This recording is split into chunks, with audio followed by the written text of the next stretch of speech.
नमस्कार साथियों ये प्रबंध से संबंधित अपनी तीसरी क्लास है।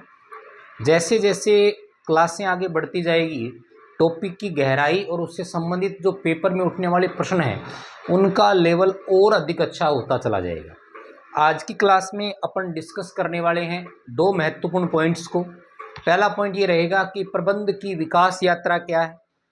प्रबंध की विकास यात्रा को पढ़ने की आवश्यकता इसलिए पड़ रही है क्योंकि प्रबंध के सिद्धांतों को हमें पढ़ना है।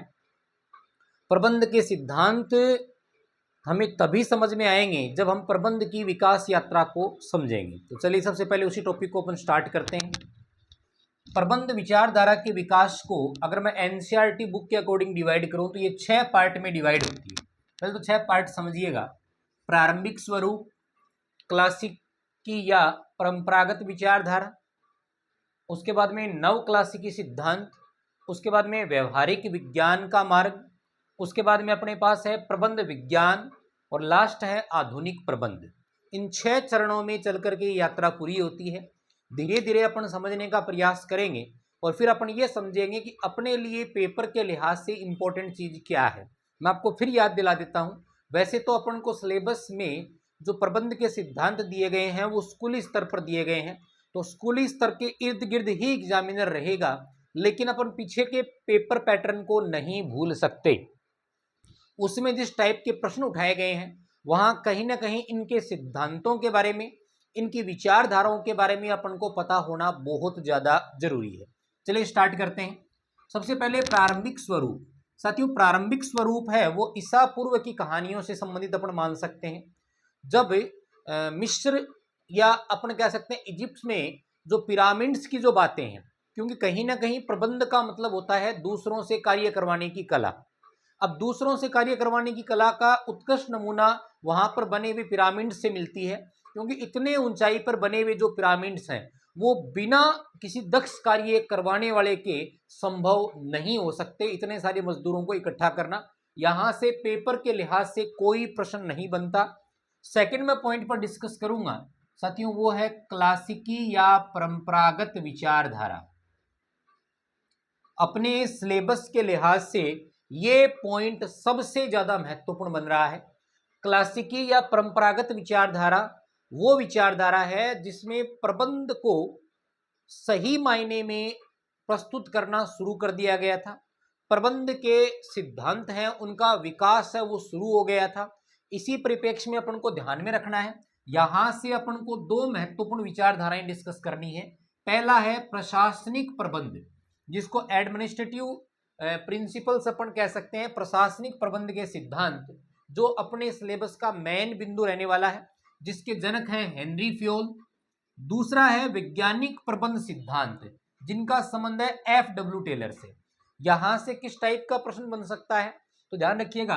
प्रश्न ये पूछा जा सकता है कि परंपरागत विचारधारा से संबंधित सिद्धांत कौन कौन से हैं।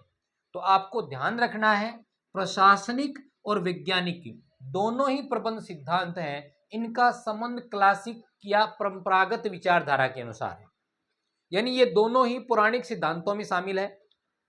फिर भी अगर मैं दोनों में बात मानूं तो आपको यह ध्यान रखना है कि दोनों में सबसे ज्यादा पुराना है वो वैज्ञानिक प्रबंध का सिद्धांत है, लेकिन सबसे ज्यादा सर्वमान्य सिद्धांत कौन सा है? उत्तर आएगा प्रशासनिक प्रबंध सिद्धांत। साथियों अगर हम बात करते हैं इस दौरान अफसरशाही संगठन सिद्धांत है, ये भी प्रशासनिक प्रबंध सिद्धांत से मेल खाता है। ध्यान दीजिएगा, प्रशासनिक प्रबंध सिद्धांत से मिलता जुलता सिद्धांत कौन सा है? क्योंकि प्रशासन में ही अफसर होते हैं, तो आपको ध्यान रखना है अफसरशाही संगठन सिद्धांत। इसका संबंध है वेबर के अनुसार। आप जब पीछे के पेपर पैटर्न को उठा करके देखते हैं तो निश्चित तौर पर वहां ये प्रश्न पूछा गया था कि हेनरी फ्योल से संबंधित या इनके सहयोगी लोगों में किसका नाम आता है। तो आपको ध्यान रखना है वेबर इसके साथ शामिल है, और बहुत सारे लोग हैं जो इनके सहयोगी हैं। उनके बारे में डिस्कस अपन करेंगे जब प्रशासनिक प्रबंध के सिद्धांत को अपन विस्तृत तौर पर पढ़ेंगे। फिलहाल मैं आपको ये बता रहा हूं कि क्लासिकल विचारधारा या परंपरागत विचारधारा में कौन कौन से महत्वपूर्ण सिद्धांत शामिल होते हैं। वैज्ञानिक प्रबंध का सिद्धांत और दूसरा मैंने आपको बताया प्रशासनिक प्रबंध का सिद्धांत शामिल होता है। और साथ में आपको याद कौन सा रखना है? वेबर के द्वारा दिया गया अफसरशाही संगठन का सिद्धांत। धीरे धीरे क्लासिकल से सिद्धांत नव क्लासिकल की ओर बढ़ा, नई नई प्रेरणाएं मिलने लगी। अब सिद्धांत है वो एक नए वर्जन के रूप में प्रस्तुत होना शुरू हुआ। साथियों, ये नया वर्जन था, इसको नव क्लासिकल सिद्धांत के नाम से जाने लगा। और नव क्लासिकल सिद्धांत के जो जनक हैं, आपसे प्रश्न पूछा जाए तो इसका संबंध है एल्टन मेयो के साथ। ध्यान दीजिएगा, एल्टन मेयो का संबंध है वो नव क्लासिकल सिद्धांत के साथ है। और इन्होंने हॉर्थन नाम की जगह पर कारखाने में कर्मचारियों पर विशेष प्रकार का प्रयोग किया था। तो आपको यह भी ध्यान रखना है कि हॉर्थन जो अध्ययन है इसका संबंध भी नव क्लासिकल सिद्धांत के साथ है। इसलिए ये अपने आप में एक महत्वपूर्ण पॉइंट, एक महत्वपूर्ण कॉन्सेप्ट अपन कह सकते हैं। अच्छा, इसमें नया क्या था? अभी तक अपन ये मानते थे कि कर्मचारियों को प्रेरित किया जा सकता है सिर्फ उसके कार्यों से, लेकिन नव क्लासिकल जो सिद्धांत है उसने ये प्रेरणा दी कि सामाजिक आवश्यकताओं को भी प्रेरणा बनाया जा सकता है। मनुष्य को अपनी जो सामाजिक आवश्यकताएं हैं, समाज में जहां वो रहता है उसमें उसकी क्या आवश्यकताएं हैं, उससे संबंधित बात यहां शुरू की गई। यानी मैं कह सकता हूं मानव व्यवहार का जो अध्ययन है वो कहीं ना कहीं यहां प्रारंभ हुआ है। ध्यान दीजिएगा, प्रारंभ हुआ। उसके बाद में इस सिद्धांत को विकसित करने का जो काम है वो किया गया व्यवहारिक विज्ञान मार्ग, जिसको अपन संगठनात्मक मानववाद के नाम से जानते हैं। यहाँ मनुष्य की शारीरिक, मानसिक, सामाजिक सभी आवश्यकताओं पर अध्ययन किया गया। इसमें मनुष्य से संबंधित महत्वपूर्ण कार्य किए गए। यानी कहीं ना कहीं मानव से कार्य करवाने की कला में अपन ये समझ सकते हैं कि मनुष्य का मैनेजमेंट है वही एक्चुअल में क्या है, मैनेजमेंट है। इस बात पर मुख्यतः यहाँ बल दिया गया। इसके प्रमुख जो प्रेरणा स्रोत या जो व्यक्ति थे उसमें इस अवधारणा के जनक में अपन मान सकते हैं अब्राहम मैस्लो इंपॉर्टेंट है। इनका संबंध अभिप्रेरणा के साथ यानी मोटिवेशन के साथ भी है। डगलस मैकग्रेगर है, डेलरिक हर्जबर्ग है, विक्टर है। ये वो लोग थे जिन्होंने मानववाद से संबंधित बात की, मनुष्य की अवधारणाओं को, मनुष्य की आवश्यकताओं को प्रथम रख करके सिद्धांत को समझाने का प्रयास किया है।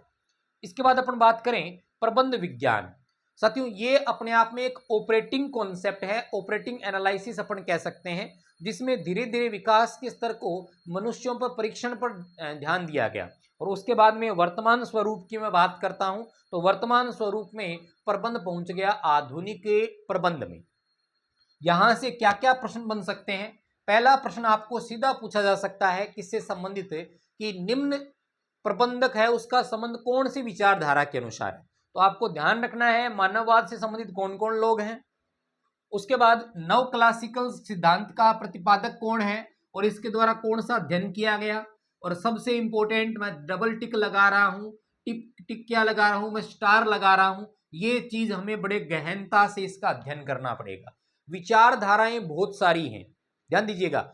इसी के बारे में जो वैज्ञानिक प्रबंध के संदर्भ में, या माफ कीजिएगा मैं बोल सकता हूं कि जितनी भी विचारधारा उसके संदर्भ में प्रोफेसर कुंज के द्वारा सन 1981 में द मैनेजमेंट थ्योरी एंगल जो रिविजिस्ट है उसमें एक महत्वपूर्ण बात इन्होंने कही थी कि प्रबंध विचारधाराओं के इन्होंने प्रकार बताए थे, वो 11 बताए थे। अब 11 के 11 प्रबंध विचारधाराओं को अपन डिस्कस नहीं करेंगे क्योंकि सभी से प्रश्न नहीं बनते हैं। अब मैं बात करूंगा कि अपन कौन कौन से विचारों पर महत्वपूर्ण तरीके से डिस्कस करेंगे। तो प्रबंध के सिद्धांतों की अगर मैं बात करूं तो मुख्यतः अपन थ्योरी को डिस्कस करेंगे। एक तो प्रशासनिक प्रबंध के सिद्धांत की थ्योरी को, एक वैज्ञानिक प्रबंध के सिद्धांत की थ्योरी को, और तीसरा पॉइंट मैं कहीं नहीं कह सकता हूं मानववाद से संबंधित जो प्रबंध है उनको अपन डिस्कस करने का प्रयास करेंगे। अब आज के क्लास में इसके अलावा अपन और क्या डिस्कस करने वाले हैं, इसके अलावा मैं कुछ महत्वपूर्ण फैक्ट्स आपके साथ शेयर करूंगा जो पेपर के लिहाज से बहुत ज्यादा महत्वपूर्ण रहने वाले हैं। तो आप हेडिंग लगा सकते हो प्रबंध के सिद्धांत से संबंधित महत्वपूर्ण तथ्य। प्रबंध के सिद्धांत से संबंधित महत्वपूर्ण तथ्य लिखिएगा साथियों। प्रबंध के सिद्धांत से संबंधित पहला जो महत्वपूर्ण तथ्य मैं आपके सामने प्रस्तुत कर रहा हूं उसको बड़े ध्यान से आपको समझना है। प्रश्न आपसे पूछा जाए आधुनिक प्रबंध का जन्मदाता किसे कहा जाता है। प्रश्न क्या है? आधुनिक एक तरीके की आज की क्लास अपनी एमसीक्यूज बेस ही मान सकते हो आप। आधुनिक प्रबंध का जनक,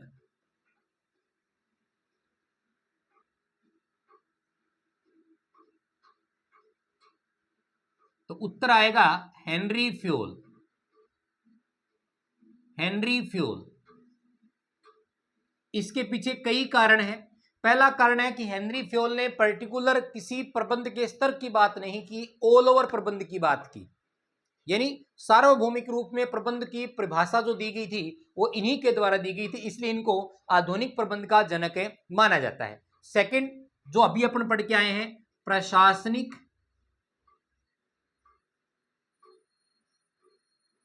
प्रशासनिक या क्रियात्मक, जिसको कार्यात्मक भी अपन कह सकते हैं, प्रशासनिक या क्रियात्मक प्रबंध का जनक, इसके जनक भी किसको माना जाता है? हेनरी फ्योल को माना जाता है। तीसरा इंपॉर्टेंट पॉइंट अगर मैं डिस्कस करूं तो वैज्ञानिक प्रबंध,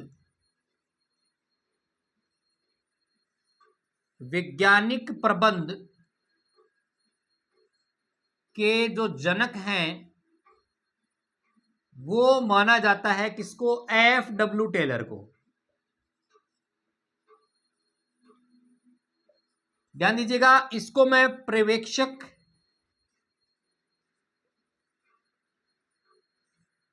या निम्न स्तरीय